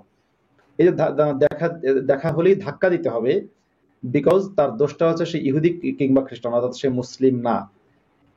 এরকম একটা কথা যদি কোনো ব্যক্তি বলে, তাহলে সেই ব্যক্তির প্রতি কি সম্মান আসে বলে মনে হয়? তুর্য, আপনার কাছে প্রশ্ন, তুর্য একটু আমার প্রশ্ন উত্তর দিন তো। এই কথাটা বলার কারণে এই ব্যক্তিকে কি সম্মান আপনার প্রতি, আপনার মন থেকে আসবে? না, এরকম কথা বললে তো অবশ্যই না। তবে আসলে আমি তবে কি বলুন? আসলে আমার জানার কিছু ঘাটতি আছে, তবে আমি ওই সম্পর্কে আর মন্তব্য করতে চাই না। তবে না, অবশ্যই আপনি যেটা প্রশ্নটা করেছেন এটা অবশ্যই না। এটা আচ্ছা, পরে দ্বিতীয়, আচ্ছা ওকে, তুর্য আপনার উত্তরটা আমি পেয়েছি। তুর্য, আপনার কাছে আরো কয়েকটা প্রশ্ন আছে, ছোট ছোট প্রশ্ন, আশা করি সংক্ষেপে উত্তর দেবেন। মানে ধরুন আপনি যদি কারো কাছ থেকে বিদ্যা শিখতে চান, এখন আপনি কথার কথা আমি ধরছি, ফর এক্সাম্পল আপনি এইচএসসি পাস, এখন আপনি যদি কারো কাছ থেকে বিদ্যা শিখতে চান, তাহলে সে ক্লাস ফাইভও সে পাস করেনি এরকম ব্যক্তির কাছ থেকে শিখবেন, নাকি যে মাস্টার্স পাস করেছে তার কাছ থেকে শিখবেন? বলুন তো, কার কাছ থেকে শিখবেন আপনি? আপনার যে বেশি জানে তার কাছ থেকে তো জিজ্ঞাসা করবেন নাকি? তুর্য, একটু শুনতে পাচ্ছেন আমাকে? তুর্য কি আমাকে শুনতে পাচ্ছেন? তুর্য ফ্রোজেন হয়ে গেছেন, তাকে আর শোনা যাচ্ছে না, তার কানেকশনটি হারিয়ে গেছে। ফারাজ ভাই, আপনি কি কিছু অ্যাড করবেন? তুর্য ভাই পড়ে শুনে নিতেন। তুর্য ভাইকেই তো প্রশ্নটা করতাম আসলে। ওকে, তুর্য ভাই আমাদের একটা কন্ডিশন দিলেন আর কি, একটা সাদা মনের কন্ডিশন। সেটা হচ্ছে ভাই, আমাদের মনের মানুষ, প্রাণের মানুষ, আপনি তাদেরকে কটু কথা না বলে ভালোভাবে বলেন। ভাই আমাকে ভাই আপনাদের ইসলামিক যত বক্তা আছেন, আলেম আছেন, তাদের কাছ থেকে জাস্ট একটা রেফারেন্স এনে নিয়ে করে দেন, একটা দলিল এনে দেন, যেখানে তারা স্বাক্ষর করবে এবং বলবে, যেখানে লেখা থাকবে আর কি, যে নবীর সমালোচনা করা যাবে কিন্তু গালি দেওয়া যাবে না, গালি দেওয়া যাবে না কিন্তু সমালোচনা করা যাবে। অতটুকু যদি এনে আমাকে করতে পারেন, দেখাইতে পারেন যে আপনারা সবাই এখানে ইজমা করেছেন, একটা অকপটে মেনে নেবো, কোনো সমস্যা নেই। আপনি আপনি আমাদেরকে যেই ইয়েটা করতেছেন, অনুরোধটা করতেছেন, সেই অনুরোধের সাথে সাথে ভাই আপনার যে ধর্মের বিশেষজ্ঞ যারা আছেন, আপনার ধর্মের আলেমরা যারা আছেন, পড়াশোনা করার যারা, তারাই তো ভাই এটার সাথে একমত না। তারা, তাদের মধ্যে একজনও তো আপনাদের সাথে একমত না। যদি একজন আপনার সাথে একমত না হয়ে থাকে, তাহলে ভাই কোন মুখ দিয়ে আপনি বলতেছেন যে আপনি সমালোচনা করেন কিন্তু গালি দিয়েন না? তারপর আরেকটা আচ্ছা, কথা ফরাজ ভাই, আপনার সাথে আমি একটু যোগ করে দিই। যেটা হচ্ছে যে যদি এরকম দেখাতে পারে, শুধু তুর্য না, যে কেউ যদি দেখাতে পারে যে ইসলামী শরিয়ার আইন দেখাতে পারে যে মোহাম্মদের সমালোচনা করা যাবে, গঠনমূলক সমালোচনা করা যাবে কিন্তু গালি দেওয়া যাবে না, এটা যদি কেউ দেখাতে পারে, তাহলে মোহাম্মদের গঠনমূলক সমালোচনা, মানে মোহাম্মদের গঠনমূলক সমালোচনাও বন্ধ করে দেবো, যান। মানে মোহাম্মদের কোনো সমালোচনাই করবো না, শুধু এটুকু দেখাতে হবে, চ্যালেঞ্জ করলাম আমি, যে ইসলামী শরিয়া আইন থেকে, শরিয়া গ্রন্থের একেবারে মৌলিক কোন শরিয়া গ্রন্থের উৎস থেকে দেখাতে হবে, বা ওই কোন মাযহাবের ফতোয়া থেকে দেখাতে হবে যে মুহাম্মাদের গঠনমূলক সমালোচনা করা যাবে, গালি দেওয়া যাবে না। যদি দেখানো যায়, তাহলে গঠনমূলক সমালোচনাও বন্ধ করে দেবো, মুহাম্মাদের শুধু প্রশংসাই করব, যদি এটা দেখাতে পারে। আচ্ছা আচ্ছা, আসাদ ভাই, আমি কি ছোট একটা উদাহরণ দিতে পারি? একটা জি ছোট অবশ্যই একটা উদাহরণ দিবেন। জি অবশ্যই, কিন্তু একটা বাজে একটা ওয়ার্ড থাকবে এটাতে, এই জন্য আপনার কাছে অনুমতি নিয়ে নিচ্ছি আর কি আগে থেকেই। ফর এক্সাম্পল, ওয়ার্ডটাকে সেন্সর করে দিন তাহলে একটু। হ্যাঁ, ওয়ার্ডটা সেন্সরি অ্যাকচুয়ালি না, সেন্সরি। আমরা আমরা আমাদের লাইভে, আসিফ ভাইয়ের লাইভে, আমরা মোহাম্মদকে একটা স্পেশাল নাম, এটাকে, সেটা হচ্ছে শিশুর চবর্গীয় শব্দ না ব্যবহার করে স্ববর্গীয় শব্দ ব্যবহার করে, সদাই না বলে আর কি। ওনাকে আমরা ওইটা না বলে শিশুর সাথে সুহবতকারী একজন বলবো, এইটা বলেও কি সমালোচনা করা যাবে কিনা?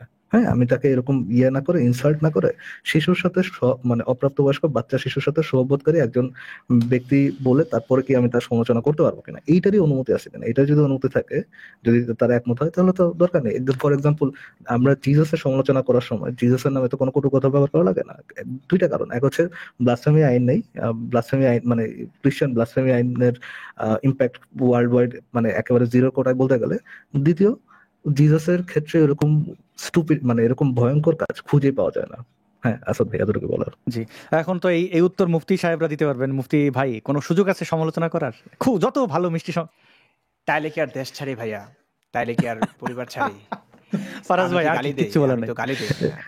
যে বড় ভিকটিম তার কাছে এসে বলতেছে, আহারে ভাই আপনাদের দিকে তাকে আর কি বলবো? চিন্তা করেন, আর উনি একটা সবচেয়ে গুরুত্বপূর্ণ কথা বলছেন, ভাই আমি তো গালি, সত্যি তো উনি হযরত মুহাম্মদ সাল্লাল্লাহু আলাইহি ওয়াসাল্লাম বলেন। আমাদের মাঝে একজন আছেন সাজ্জাদুল মাওলা শান্ত ভাই, আপনাকে স্বাগতম। আপনি যদি কোনো প্রশ্ন রাখতে চান। আমরা শেষের দিকে চলে এসেছি একদম। জি, আমাকে শোনা যাচ্ছে? জি, শুনতে পাচ্ছি। আচ্ছা, আমি একটু মুফতি ইমরান বিন বাশির নামে যে ভাইটা আছেন, ওনার সাথে একটু কথা বলতে চাই। জি জি জি। আচ্ছা, বাশির ভাই, আমি আপনার গত ল্যাপটাও দেখেছি, আপনার সাথে আরেকজন ভাই ছিলেন, দুজনই মাদ্রাসা ব্যাকগ্রাউন্ডের, মোটামুটি দেখেছি, পুরোটা না দেখলো। তো আমার প্রশ্নটা হচ্ছে সেই লাইভটা দেখার পরে আপনার কাছে, যে আপনি ওখানে অনেকগুলো ভুল ধরেছেন, ভুলের কথা বলেছেন আর কি ইসলামের। ওকে, ফাইন। তো আমার এখন প্রশ্নটা হচ্ছে যে আপনি যে ভুলটা ধরলেন, এই ভুলটা ধরার পেছনে আপনার নিশ্চয় একটা গ্রাউন্ড ছিল, অর্থাৎ একটা ফাউন্ডেশন ছিল। সেই ফাউন্ডেশনটা কি, মানে কোন স্ট্যান্ডার্ডের উপরে ভিত্তি করে আপনি এই ভুলগুলো ধরলেন? স্পেসিফাই করেন কোনটার কথা বলতেছেন, স্পেসিফাই কোনটার করেন। কথা? হ্যাঁ, এটা বললে সুবিধা হবে। না, আপনার, আচ্ছা বলতেছি, আপনি তো এখানে পুরো একটা ধর্মকে অ্যাটাক করছেন, তাই না? তার মানে আপনি না, এটা করেন না, না, না, না, সে ধর্মকে অ্যাটাক করেনি, আচ্ছা, সে ধর্মকে অ্যাটাক করেনি, সে অ্যাটাক করছে নাই। আচ্ছা, ঠিক আছে, আমি এটা সে তুলে নিলাম। প্রশ্ন তুলেছে। মানে আপনি তো সাজ্জাদ, না, স্পেসিফাই করেন। আমি একটু বলি, সাজ্জাদুল মাওলা শান্ত ভাই, স্পেসিফাই করেন। মুফতি ইমরান কিন্তু অ্যাটাক করেনি, প্রশ্ন করেছে। অ্যাটাক critic করেছি করছে, আমি। তাই তো? হ্যাঁ, আমি অ্যাটাক করেছি, বলুন। আচ্ছা, উনি ক্রিটিক করছে, তাই না? উনি অ্যাটাক করে নাই, ঠিক আছে, ক্রিটিক করছে, ঠিক আছে। হ্যাঁ, স্পেসিফাই critic করেন করার- কোনটার কথা বলতেছেন, স্পেসিফাই করেন, ফারাজ, তাহলে আমি ওনার কিন্তু কথা বলতে। আপনার সাথে কথা বলছি না, হ্যাঁ। ভাই, আচ্ছা, আপনি আপনি যুক্ত আপনি হয়েছেন, আমাকে সবার স্পষ্ট সাথে করে কথা বলতে বিষয়টা বলুন, আমি আপনাকে হ্যাঁ। বুঝিয়ে বলছি। আচ্ছা, আমি দায়িত্ব নিচ্ছি। আমি একটু বোঝার চেষ্টা করি ভাই। একটা লাইভ 3 ঘন্টা 4 ঘন্টার ছিল। এখন আপনি যদি ইন জেনারেল বলেন তাহলে তো সম্ভব না। আপনার কোন বিষয়টা নিয়ে আপত্তি, বা আপনি সেটা সেভাবে বলেন। না, আমার তো হচ্ছে যে উনার হোল স্ট্যান্ডার্ডের উপরে আপত্তি, অর্থাৎ উনি যে স্ট্যান্ডার্ডের উপরে ভিত্তি করে, অর্থাৎ উনি একজন পার্সন, আপনি যখন কোন একটা মতবাদের উপর প্রশ্ন তুলবেন, সেখানে স্ট্যান্ডার্ড বলতে আপনি কি বোঝাচ্ছেন এখানে সাজ্জাদ ভাইয়া? কি বোঝাচ্ছেন স্ট্যান্ডার্ড বলতে? কথা বলছি না, আপনি কিন্তু আচ্ছা, ফারাজ ভাই একটু শুনি, আমি একটু শুনি।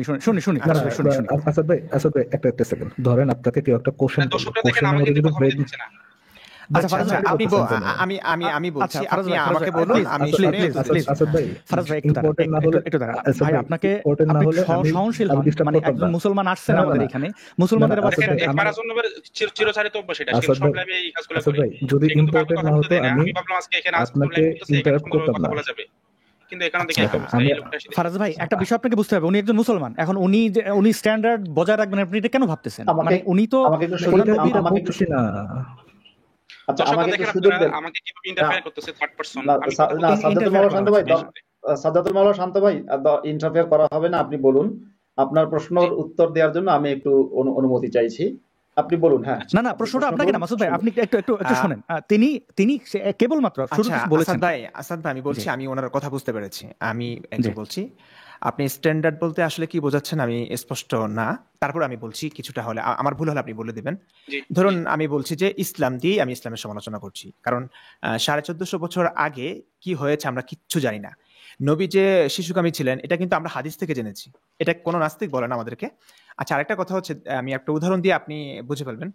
মামুনুল হক সাহেব, উনি 501 নম্বরে গিয়েছিলেন, তাই না? সেটা নিয়ে সমালোচনা হয়েছে, তার স্ত্রী ছাড়া অন্য একটা মেয়েকে নিয়ে হোটেলে গিয়েছেন কেন। এখন ব্যক্তিগতভাবে ভাই আমি যদি বলি, এটা আমার কাছে খারাপ না যদি তার সঙ্গে দ্বিপাক্ষিক চুক্তিতে হয়। হোটেলে যদি দ্বিপাক্ষিক চুক্তিতে তারা গিয়ে থাকেন, অবশ্যই তারা এভাবে গিয়েছেন, জোরপূর্বক তো তাকে নেওয়া হয়নি। এখন এটা আমার দৃষ্টিতে তো অবশ্যই খারাপ না, কারণ আমি মনে করি ধর্ম বাদ দিয়ে যদি ধরি, এটা খারাপ কোনো কাজ না, অমানবিক কোনো কাজ না, এটা ঠিক আছে। দ্বিপাক্ষিক চুক্তিতে হচ্ছে, এটা আমার দৃষ্টিতে বৈধ যদি ধর্ম বাদ দিয়ে ভাবি। কিন্তু আমি মামুনুল হক সাহেবের সমালোচনা কোন দৃষ্টিতে করব? মামুনুল হক সাহেবের বিচারেই মামুনুল হক সাহেব আদালতের কাঠগড়া দাঁড় করাতে হবে।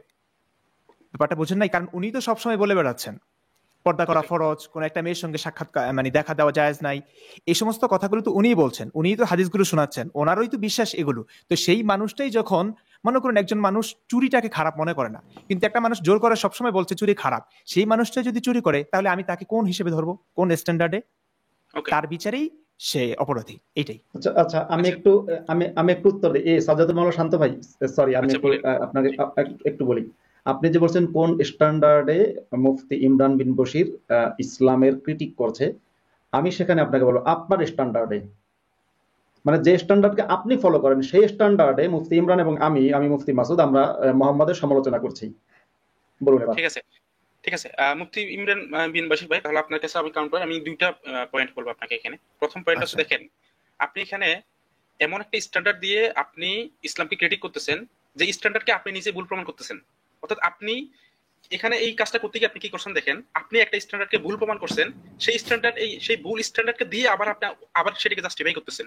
সো আপনার স্ট্যান্ডার্ড তো প্রথমে আপনি ভুল প্রমাণ করে দিলেন, তাহলে আপনি আবার কিভাবে সেই ভুল একটা স্ট্যান্ডার্ড, আমি একটু শেষ করি আব্দুল মাসুদ ভাই, আমি শেষ করি, আপনি এরপর বলে। তাহলে আপনি প্রথমে যে জিনিসটাকে আপনি ভুল, একটা স্ট্যান্ডার্ডকে আপনি ভুল প্রমাণ করে দিলেন, সেটাকে দিয়ে আপনি আবার সেটাকে জাস্টিফাই করতেছেন। হোয়াট এ লজিক ভাই। 2 নাম্বার পয়েন্ট আসে। হ্যাঁ আমি একটু দ্বিতীয় পয়েন্টে যাও না, একটু শেষ করি। ফারাজ ভাই একটু চুপ থাকেন, আমি বলি। আপনি দ্বিতীয় পয়েন্টে যাওয়ার আগে একটু শুনুন না, 30 সেকেন্ড শেষ করে দিচ্ছি, 30 সেকেন্ড। আচ্ছা বলুন। আচ্ছা ঠিক আছে, শেষ করুন। 2 নাম্বার পয়েন্ট, আপনি এখানে মামুনুল হকের একটা এক্সাম্পল টান দেন। ভাই মামুনুল হক যদি সে মুখে একটা কথা বলে, সে যদি অন্য একটা কাজ করে, এখানে তো মামুনুল হকের সমস্যা প্রমাণিত হচ্ছে। সেই যে স্ট্যান্ডার্ড কথা বলে সেখানে তো সমস্যা হচ্ছে না, তাই না? তার মানে আপনার তো দুইটা পজিশন, যে পজিশনের উপর আপনি বেস করে আপনি ইসলামের ক্রিটিক করলেন, দুইটা পজিশন হচ্ছে নরবরে। এবার বলেন আপনারা। ওকে, এবার আমাকে একটু বলার সুযোগ দেন। হ্যাঁ ইমরান, তুমি একটু চুপ থাকো, আমাকে let me handle with him. আচ্ছা না, একটা মিনিট মিস্টার মাসুদ, ইমরান ভাই কি তাহলে এই বিষয়গুলো না জেনে কি ক্রিটিক করছে? উনি কেন? ভাই সাজ্জাদুল, আমাকে একটু সাজ্জাদুল মাওলানা ভাই, আপনি প্রশ্ন করেন, ফাতরামি করবেন না, বুঝছেন? ফাতরামি করবেন। উনি কি আপনি ওনাকে প্রশ্ন করছেন না? মাসুদ ভাই এখানে শোনেন, কথা শুনেন। হ্যাঁ, ভিকটিম কার্ড খেলেন না। হ্যাঁ, তো আমি শান্ত থাকতে দেন। আপনি যে প্রশ্ন করছেন সুন্দরভাবে আপনার উত্তর আপনি পাবেন। এর আগে কোনো এমন কোনো ওয়ার্ড ইউজ করেন না যেটাতে আপনি অপমানিত হন।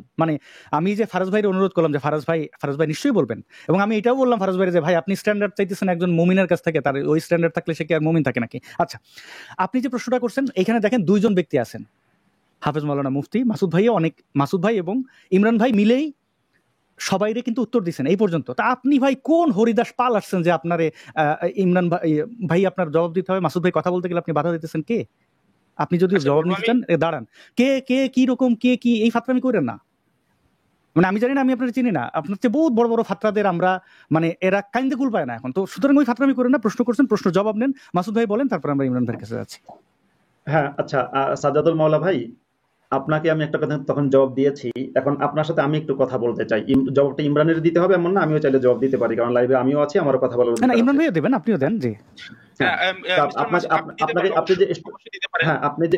ওকে, শুনুন, আপনি যে স্ট্যান্ডার্ড নিয়ে প্রশ্ন তুলেছেন, আমি আপনাকে বলছি, যদি আপনার স্ট্যান্ডার্ড অনুযায়ী যদি সেটা না হয়, অর্থাৎ আমি বলছি, আপনি বলেন না কোন স্ট্যান্ডার্ডের ভিত্তিতে মোহাম্মদের সমালোচনা করছি আমি বা আমরা, আমি বলছি সেটা আপনি যে স্ট্যান্ডার্ডকে ফলো করেন সেই স্ট্যান্ডার্ড অনুযায়ী। হোল ইসলামের কথা বলছি, আপনি ভুল অবস্থান করতেছেন।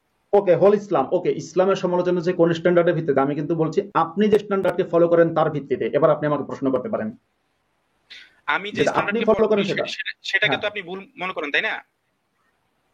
না, আমি দেখেন, আমি বলছি যে ভুল মনে করি কি সঠিক মনে করি সেটা তো না, কিন্তু আপনি যে স্ট্যান্ডার্ডকে ফলো করেন সেই স্ট্যান্ডার্ডের ভিত্তিতে আমি মোহাম্মদের সমালোচনা করছি, অর্থাৎ আপনার নবীর সমালোচনা করছি আমি এমন জায়গায়, এমন স্ট্যান্ডার্ডের ভিত্তিতে যেটাকে আপনি ফলো করেন। এবার আপনি বলতে পারেন আপনার স্ট্যান্ডার্ড আমি জানলাম কেমন, জিজ্ঞাসা করলে আমি উত্তর দেবো। না, আমি কি জিজ্ঞেস করব সেটা তো আপনি জানেন না, আপনাকে সিম্পল প্রশ্ন করতেছি। আপনি আমার যে স্ট্যান্ডার্ড দিয়ে ইসলামকে আপনি জাস্টিফাই করলেন, ক্রিটিক করলেন, সেই আপনি তো দীর্ঘদিন ধরে লাইভ করতেছেন। এখন মুফতি ইমরান বিন বাশির ভাই আসছেন, উনিও লাইভ করতেছেন, আসাদুল লাইভ করতেছে, আর অনেকে লাইভ করতেছে। আপনারা তো আমার স্ট্যান্ডার্ডকে ভুল প্রমাণ করে, ইলজিক্যাল প্রমাণ করে আসতেছেন, তাই না? তার মানে আপনারা ইলজিক্যাল একটা স্ট্যান্ডার্ড দিয়ে কি একটা, না আপনার স্ট্যান্ডার্ড ভুল বলছি না, না একটু থামুন, আপনার স্ট্যান্ডার্ড সত্য, আমার স্ট্যান্ডার্ড তো শুধু ইসলাম, তাহলে ইসলাম কি সত্য? যদি না আপনার স্ট্যান্ডার্ড ইসলাম না, না আপনার একটু থামুন, আপনার স্ট্যান্ডার্ড ইসলাম না, আমার স্ট্যান্ডার্ড কি তাহলে? আপনার স্ট্যান্ডার্ড হচ্ছে, এবার আপনাকে আমি প্রশ্ন করি, আপনি বিয়ে করেছেন কয়টা ভাই? ভাই আমি বিয়ে করে নেই। বিয়ে করেন না, কয়টা বিয়ে করার ইচ্ছা আছে? ভাই আমার এখনো বিয়ে শাদীর বয়স হয়নি, এখন বিয়ে শাদীর কোনো ইচ্ছা নাই, আপনি আলোচনাতে থাকেন না। যদি বিয়ে করেন, কয়টা বিয়ে করার ইচ্ছা আছে? আপনি জাস্ট ইচ্ছাটা বলবেন। মাসুদ ভাই আপনি সাজ্জাদুল মাওলা, আপনি কি হিন্দু? ভাই আমি মুসলিম। আপনার বিয়ের বয়স হয় না, আপনার বয়স কত? ভাই আমার বয়স কত সেটা নিয়ে কথা বলতে আসছে এখানে? আপনার বিয়ের বয়স হয় না, আপনি মুসলিম, আপনি আপনার পিউবিক হেয়ার উঠে গেছে, আপনি কার সাথে কথা বলতেছেন? আপনি ইসলামই জানেন না ভাই, আপনার বিয়ের বয়স হয় না। আমি ইসলাম জানি কিনা সেটা নিয়ে কথা বলতে আসি নাই ভাই। আপনি প্রশ্ন করবেন আপনার স্ট্যান্ডার্ড, আপনার বলতেছেন আপনার বিয়ের বয়স হয় নাই, আপনার কথা শুনে তো মনে হচ্ছে আপনার পিউবিক হেয়ার বহু আগে উঠে গেছে। আচ্ছা আমি আপনার স্ট্যান্ডার্ডটা বের করি। সাজ্জাদুল মাওলা শান্ত ভাই, একটু জি ভাই আপনি ভাই আপনি আপনার স্ট্যান্ডার্ড স্ট্যান্ডার্ডটা নিয়ে আমি বের প্রশ্ন করছি। করতেছেন, আর আপনার স্ট্যান্ডার্ড জানাবেন না। আপনি কি, আপনি কোন হ্যাঁ স্ট্যান্ডার্ড আমি মানেন? তো আমি তো বললাম আমার স্ট্যান্ডার্ড ইসলাম, সেটা তো আমি একটু আগে বললাম মুফতি না মাসুদকে। এবার হ্যাঁ আপনার স্ট্যান্ডার্ড ইসলাম কিনা সেটা একটু আমি একটু ওই মানে কি বলে মাটি খুঁড়ে বের করতে চাই। আপনি আমার প্রথমত স্ট্যান্ডার্ড কি দেখতে হবে না ভাই, আমি আপনার স্ট্যান্ডার্ডে প্রশ্ন করছি, আগে সেটাকে জাস্টিফাই করেন, না আমারটা তো পরে আসেন। আপনি যখন ভাই আপনি যখন কোন স্ট্যান্ডার্ডের ভিত্তিতে আমি মোহাম্মদের সমালোচনা করছি, আমি বা আমরা বা ইসলামের, ধরুন আপনি একটু পরে বলবো ইসলামের ভাই সমালোচনা মাসুদ ভাই আমার করছি। একটু বুঝতে দেন। মাসুদ ভাই আমি দুঃখিত, আমি সঞ্চালক হিসেবে একটা জিনিস আমি জানতে চাই ভাই, স্ট্যান্ডার্ডটা কি আপনি আমার বলেন তো। আচ্ছা গাজওয়াতুল আমি জিনিসটা একটু সাজাতুল এক্সপ্লেন মাওলানা করে ভাই, দিচ্ছি। ঠিক স্ট্যান্ডার্ড আছে, কি বলেন? আমি একটু জিনিসটা এক্সপ্লেন করে দিচ্ছি। সেটা হচ্ছে ধরেন আপনি এজ এ পার্সন হিসেবে আপনি যখন কোনো একটা জিনিসকে জাজ করতে যাবেন, সেখানে হচ্ছে যে আপনার একটা প্রিয়র একটা পজিশন আপনার থাকা লাগবে যে হ্যাঁ যদি এরকম হয় এই কাজটা ভালো, এরকম হলে এই কাজটা খারাপ। এইটার উপরে বেস করে হচ্ছে যে আপনি কোনো একটা ডিসিশনে পৌঁছাবেন। যেমন ধরেন কাউকে হচ্ছে যে রেপ করা, এটা একটা ভালো কাজ নাকি খারাপ কাজ। সো এইটার একটা স্ট্যান্ডার্ড আপনি কি স্ট্যান্ডার্ড দিতে পারেন? আপনি বলতে পারেন যে দেশের ল, ঠিক আছে আমি এই স্ট্যান্ডার্ডকে ফলো করতেছি। আপনি বলতে পারেন যে এখানে অধিকাংশ মানুষ মানতে এটা ফলো করতেছে, সেটা আপনি বলতে পারেন। অথবা আপনি হার্ম প্রিন্সিপালের কথা বলতে পারেন, আপনি উপযোগবাদের কথা বলতে পারেন। আমি জাস্ট এখানে একটা এক্সাম্পল দিলাম, এর মানে এনে যে সবগুলো মোরালের ক্ষেত্রে মানে আপনার হোল স্ট্যান্ডার্ড, আপনি যখন কোনো একটা কিছু ক্রিটিক করতে যাবেন তখন তো আপনার প্রিভিয়াস একটা পজিশন থাকা লাগবে যে এই পজিশনের উপরে বেস করে আমি এই জিনিসটা ক্রিটিক করতেছি। তো আচ্ছা আমি আপনার সেই পজিশনটাকে জানতে চাচ্ছি। সাজ্জাদুল মাওলা শান্ত ভাই শোনেন, আপনি যে বলছেন আপনার স্ট্যান্ডার্ড ইসলাম, আমি যদি এখন প্রমাণ করে দিই যে আপনার স্ট্যান্ডার্ড ইসলাম না, তাহলে কি আপনি কি আপনার কথায় অটল থাকতে পারবেন? আমি কিন্তু আপনার স্ট্যান্ডার্ডকে ফলো করি, ইসলামের স্ট্যান্ডার্ড না। হ্যাঁ আপনার স্ট্যান্ডার্ড যে ইসলাম না, সেটা যদি আমি প্রমাণ করে দিই, আপনি কি তাহলে কি করবেন বলুন তো? আচ্ছা বলতেছি, আমি এখানে আমার স্ট্যান্ডার্ড কি সেটা আপনি প্রমাণ করতে পারবেন, কোনো সমস্যা নেই। কিন্তু আমি এখানে মুফতি ইমরান বিন বাশির ভাইকে প্রশ্ন করছি। হ্যাঁ আমি আমাকে উত্তর দিতে বলুন। আমি 20 সেকেন্ডের বেশি নিব না, আপনি আমার স্ট্যান্ডার্ড আমার ইসলাম নাকি সেটা আপনি প্রুভ করেন, কোনো সমস্যা নাই। আমি এখানে যে জিনিসটার জন্য আসছি সেটা হচ্ছে যে একজন মানুষ যখন ইসলামকে ক্রিটিক করতেছে, দ্যাট মিন্স তার যে পজিশনে থেকে যেটার উপর যে গ্রাউন্ডটা সে তৈরি করে বা ফিলোসফিক্যাল যে গ্রাউন্ডের উপরে বেস করে সে এই একটা ধর্মকে বা একটা মতবাদকে সে যখন ক্রিটিক করতেছে, দ্যাট মিন্স তার ওটা তো সত্য, সে ওটাকে লজিক্যাল মনে করে আসছে। আমি তার সেই লজিক্যাল স্ট্যান্ডার্ডকে প্রশ্ন করতে আসছি, বুঝাচ্ছি? আরে ভাই আমি সেটা নিয়ে আমি কথা বলতে ভাই এটা তো ভাই আনিস দিসনার জায়গা না, আপনি জানতে আসবেন, আপনি তো আরো বলবেন মানবেন না, বলবেন না আমি ওটা মানি না। কারণ এখন আপনার এই প্রশ্নটার সাথেই ওতপ্রোতভাবে জড়িত আপনার স্ট্যান্ডার্ড। কারণ আপনাকে যাই বলি না কেন, হ্যাঁ এখন আপনি বলবেন যে ভাই মোহাম্মদ আঙ্গুলের ইশারায় চাঁদ ভাঙছে, এটা আপনার বিশ্বাস করতে হবে। যে কিসের লজিক, বিজ্ঞান টিজ্ঞান বাদ, আমার নবী করছে ওইটাই আমার ওটা মানতে হবে। তো ভাই আপনি যদি মানে সেটা যদি মিস্টার আসিফ জাস্টিফাই ডিফেন্ড করতে যায় তখন আসবে। যেমন ধরেন এখানে যদি কেউ আপনাকে ইসলাম নিয়ে প্রশ্ন করে, তখন আপনি বলতে পারেন যে আপনার স্ট্যান্ডার্ড এটার উপরে আমি আনসার দিচ্ছি। এখন আমি আমার স্ট্যান্ডার্ড এক্সপ্লোর করতে আসি নাই। শান্ত ভাই শোনেন শান্ত ভাই একটু কথা শোনেন। ধরুন আমি কোন একটা কাজ করলাম, আপনি এখন বললেন এটা কিসের ভিত্তিতে করলেন। এখন আমি যদি দেখাই যে আপনার হুকুমেই করেছি, কথার কথা আপনার হুকুমেই কাজটা করেছি, আমি প্রমাণ করে দিতে পারি, তাহলে তার কোনো বক্তব্য থাকে না।